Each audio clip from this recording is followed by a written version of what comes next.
ہم شیعہ ایک آیت سے استدلال کرتے ہیں امام زمانہ علیہ الصلوۃ والسلام کے اس خلافت کے لیے کہ جو اس حکومت کے لیے، امامت کے لیے کہ جو پوری دنیا میں نافذ ہوگی اور دنیا کو وہ عدل و انصاف سے بھر دے گا، اور کہ جو اس کے اوپر جو اہل سنت اور شیعہ دونوں کے ہاں احادیث وہ متواتر ہیں، حتیٰ اہل سنت کے ہاں بھی، اور اہل سنت نے بھی کہا ہے کہ ان احادیث کا انکار یا امام مہدی کا انکار کرنا وہ متواتر احادیث کا انکار کرنا ہے، اور ایسے شخص کو کافر ڈکلیئر کیا ہے خود اہل سنت کے بڑے بڑے علماء نے، محدثین نے۔ یہاں پہ ہم ایک آیت سے استدلال کرتے ہیں، اور وہ آیت سورہ نور کی آیت نمبر 55 ہے۔ میں یہ آیت آپ کے سامنے رکھتا ہوں، چونکہ اس آیت سے ہم استدلال کرتے ہیں تو اس پر اہل سنت کی جو ریاکشن ہے وہ یہ ہے کہ یہ آیت تو اصلاً امام زمانہ علیہ السلام کے بارے میں ہے ہی نہیں، ان کی امامت کے بارے میں ہے ہی نہیں، بلکہ یہ خلفاء کے بارے میں ہے، جو ان کے خلفاء ہیں، خلفاء ثلاثہ کے بارے میں ہے۔ تو اب میں فقط مختصر سے کچھ ہی منٹ میں یہ آیت آپ کے سامنے جو ہے تلاوت کرتا ہوں، ان کا ترجمہ اور مختصر سے کچھ نکات آپ کی خدمت میں عرض کرتا ہوں، پھر ہم شہباز بھائی کی طرف چلیں گے انشاءاللہ، وہ پھر آپ کی خدمت میں وہ مطالعے پیش کریں گے۔ یہ اگر آپ آیت دیکھیں سورہ نور، وعد اللہ الذین آمنوا منکم وعملوا الصالحات، اللہ نے وعدہ کیا ہے ان لوگوں کے ساتھ تم میں سے کہ جنہوں نے ایمان لایا ہے، وعملوا الصالحات، اور نیک اعمال انجام دیے ہیں، صالح اعمال انجام دیے ہیں۔ لَيَسْتَخْلِفَنَّهُمْ فِي الْأَرْضِ،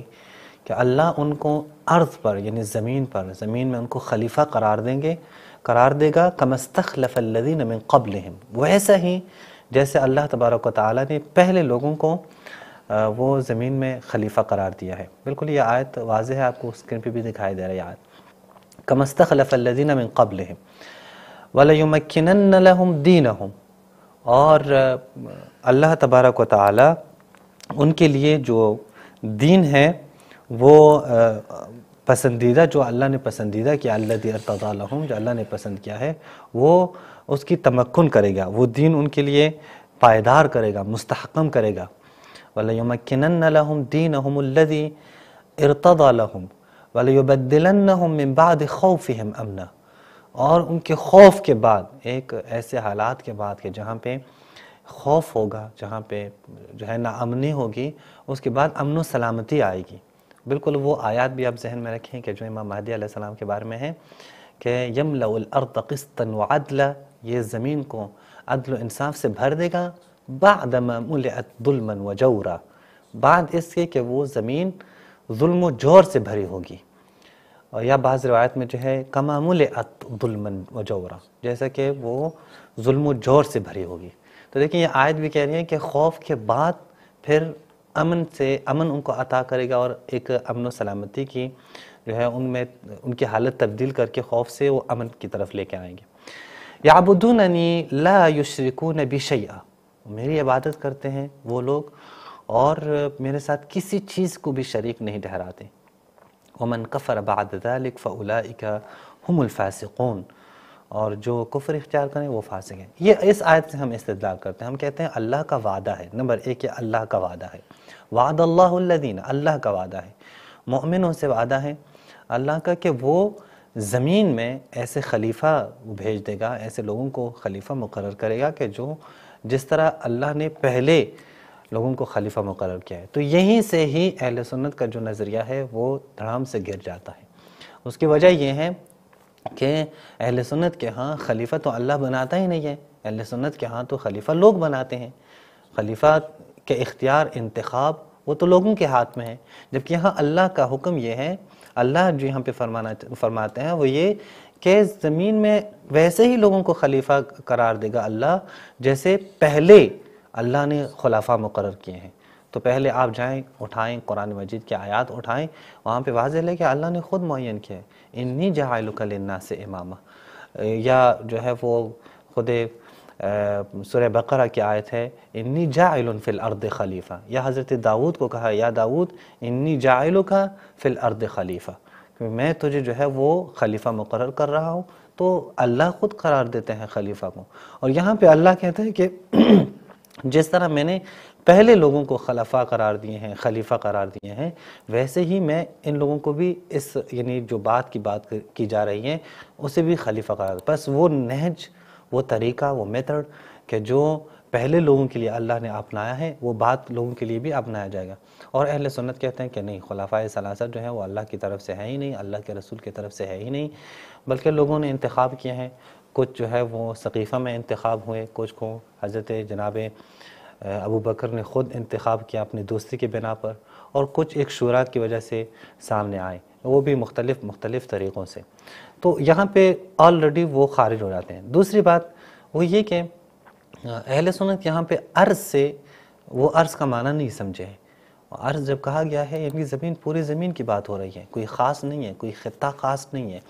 جبکہ اہل سنت کے ہاں جو خلفاء کی خلافت ہے وہ ایک خاص سرزمین میں ہے، وہ پوری زمین پہ نہیں ہے۔ اگر آپ کہیں کہ پوری سرزمین ہے، اس کے پوری زمین پہ وہ خلافت قائم ہے، تو یا تو پھر آپ نے پوری زمین دیکھی نہیں ہے، آپ کو معلوم نہیں ہے، یا پھر آپ اسی سرزمین کو ہی پوری کائنات سمجھ رہے ہیں، پوری دنیا سمجھ رہے ہیں۔ تو یہاں پہ اللہ نے کہا نہیں، پوری زمین کے اوپر ہے۔ پھر یہ کہ وہ خلافت بھی ہے، صرف خلافت قہر و غلبے کی وجہ سے نہیں ہے جو اہل سنت کے ہاں ہے، کہ وہ قہر غلبے سے آ جائیں، ظلم کریں، جو کچھ بھی وہ کر لیں، بس آپ صرف اطاعت کریں، آپ کے پاس کوئی اور راستہ نہیں ہے۔ بلکہ وہ خلافت جو اللہ نے بیان کیا وہ یہ کہ دینی خلافت ہے، وَلَيُمَكِّنَنَّ لَهُمْ دِينَهُمْ، وہ دینی خلافت ہے، وہ دین کو جو ہے وہ دین کے قیام کے لیے، دین کے استحکام کے لیے، دینی احکام کے نفوذ کے نافذ ہونے کے لیے، کہ وہ نافذ ہو جائیں، قوانین اسلام کے نافذ ہونے کے لیے وہ اللہ نے ایک شخص کو بھیجنا ہے، اس کو خلیفہ قرار دینا ہے پوری زمین کے اوپر۔ اور اس آیت سے